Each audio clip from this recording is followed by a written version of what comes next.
nên rót ra bình thủy tinh, tức là rót vào cái decanter khoảng độ 10 đến 15 phút trước khi uống, thì làm cho chai vang nó sẽ trở nên cân bằng và hài hòa hơn rất là nhiều.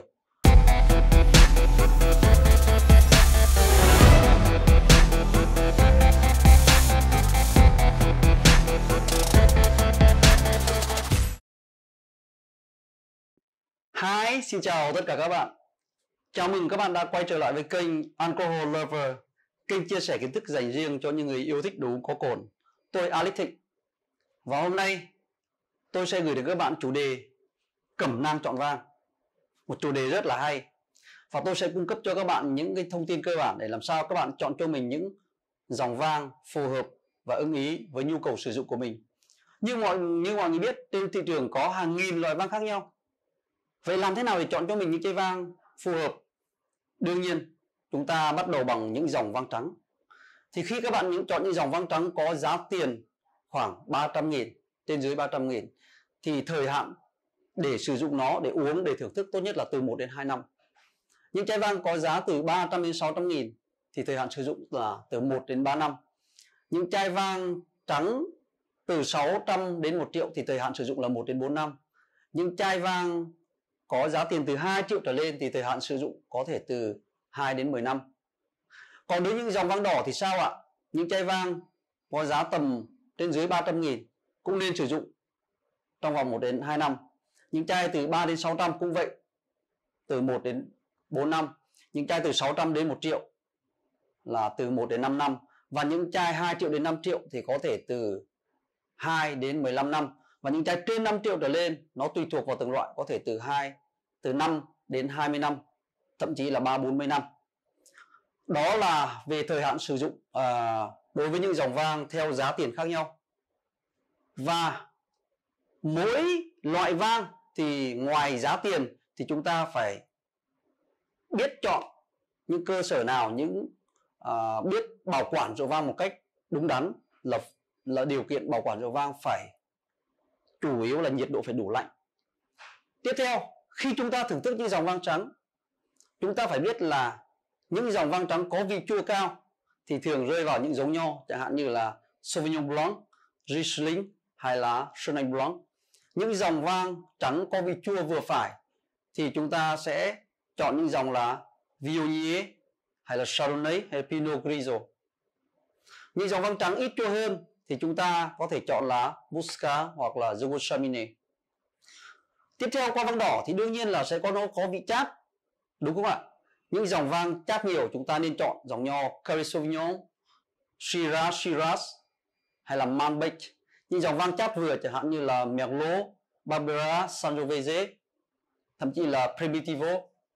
Còn những dòng vang nhẹ nhàng, chát ít, vị chua cao hơn thì chúng ta chọn Pinot Noir, Grenache và có thể là gì ạ? Gamay hay Cabernet Franc. Tiếp theo nữa là gì? Mỗi người sẽ có những sở thích khác nhau. Có người thích uống vang đậm mạnh, có những người thích uống vang có cấu trúc nhẹ nhàng vừa phải. Thì đương nhiên chúng ta căn cứ vào cái gì ạ? Vào nồng độ cồn trên mỗi chai vang.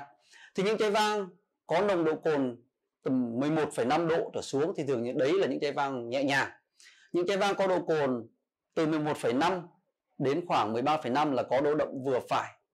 Khoảng từ 13,5 đến 14,5 là những chai vang đậm, và từ 14,5 trở lên là những chai vang rất đậm. Đó. Ngoài ra những chai vang nào được ủ trong thùng gỗ sồi thì đương nhiên nó sẽ có cấu trúc đậm đà hơn, nhiều hương vị hơn. Đó là về mặt độ đậm của rượu vang. Tiếp theo, để việc thưởng thức rượu vang nó đạt hiệu quả cao hơn nữa thì chúng ta nên chú ý đến nhiệt độ phục vụ và kết hợp với đồ ăn. Thì đối với nhiệt độ phục vụ cho những loại vang trắng nhẹ nhàng, đúng không ạ, có độ chua cao, tươi mát thì nhiệt độ phục vụ khoảng từ 6 đến 8 độ. Những loại vang trắng đậm đà, mạnh mẽ thì từ 8 đến 12 độ. Còn đối với những dòng vang đỏ, những chai vang nào có vị chát nhẹ nhàng, vị chua và cấu trúc đậm nhẹ nhàng thì chúng ta nên phục vụ nhiệt độ khoảng 15-16. Những chai vang nào đậm đà, mạnh mẽ thì nên phục vụ nhiệt độ khoảng độ 17 đến 18 độ. Tiếp theo nữa là việc kết hợp với đồ ăn cũng rất là quan trọng. Những chai vang trắng chua nhiều thì chúng ta kết hợp với những loại hải sản tươi sống, chẳng như là hàu tươi, cá hồi sashimi, những món salad, những món gỏi có vị chua thanh thoát. Còn là những chai vang trắng đậm đà mạnh mẽ thì chúng ta có thể ăn với những loại hải sản nướng, hải sản bỏ lò và các loại thịt gia cầm, đúng không ạ? Gia cầm quay hoặc nướng. Tiếp theo nữa, đối với dòng vang đỏ có vị chát nhẹ nhàng, cấu trúc nhẹ nhàng thì chúng ta có thể dùng với những món thịt nướng, chẳng như thịt vịt quay, thịt gà quay, thịt lợn quay, sườn lợn nướng, đúng không ạ? Những chai vang đỏ đậm, cấu trúc vừa phải mà mềm mại thì chúng ta đi với những món cừu hay là những món thịt bò hầm. Còn lại những cái chai rượu vang mà có cấu trúc rất là đậm đà, mạnh chát, vị chát rất là cao, chẳng như là Cabernet Sauvignon, Syrah, Malbec thì chúng ta nên đi với những món thịt đỏ có cấu trúc nấu là khi nấu mình có thể nấu rare, medium rare, đi với sốt tiêu đen, có thể là đi với thịt bò hoặc thịt cừu. Đấy là những cái cách mà chúng ta nên phối kết hợp để làm sao tăng cái hiệu quả của nó. Tiếp theo nữa là gì? Cái ly sử dụng rượu cũng rất là quan trọng, nó tác động đến hương vị, mùi vị của rượu. Tôi nhớ là tôi cũng đã từng nói một chủ đề riêng về ly rồi, nhưng mọi người chỉ cần lưu ý như sau. Nếu chúng ta không có điều kiện thì ít nhất chúng ta phải gì ạ? Ly vang trắng là thường nhỏ hơn và ly vang đỏ thường to hơn, bởi vì vang trắng là cấu trúc đơn giản nhẹ nhàng, cần giữ lạnh, cần cái tập trung cái hương thơm. Còn vang đỏ thì thường là cấu trúc tốt hơn, đa dạng hơn về hương, về vị, bởi vì nó được thường ủ trong thùng gỗ sồi và cần cái lượng không khí, lượng oxy nhiều hơn để tỏa cái hương thơm tốt hơn. Tuy nhiên nếu mà đi vào chi tiết thì quý vị cần lưu ý, những chai vang trắng có vị chua nhẹ nhàng, thanh thoát, chúng ta nên chọn những dòng ly nhỏ thuôn dài, gọi là crisp white. Những dòng vang trắng nhỏ, những dòng vang trắng chua thì ly nhỏ thuôn dài. Nhưng còn lại những chai vang trắng đậm đà, mạnh mẽ, độ cồn cao, cấu trúc béo ngậy thì chúng ta nên chọn những dòng ly gì ạ? Cao hơn, to hơn. Dòng ly thấp mà to, cái bầu nó to hơn, được ạ? Tương tự ly vang đỏ cũng vậy, những dòng vang nhẹ nhàng, tinh tế, chẳng như giống như Pinot Noir hay là Nebbiolo thì chúng ta chọn những ly gọi là ly Burgundy Red. Còn những chai mà nó có cấu trúc đậm đà, mạnh mẽ, vị chát nhiều thì chúng ta cho vào cái ly Bordeaux, những ly Bordeaux, ly vang to hơn. Và một điều lưu ý nữa, đối với dòng vang đậm mạnh chát thì chúng ta nên rót ra bình thủy tinh, tức là rót vào cái decanter khoảng độ 10 đến 15 phút trước khi uống thì làm cho chai vang nó sẽ trở nên cân bằng và hài hòa hơn rất là nhiều.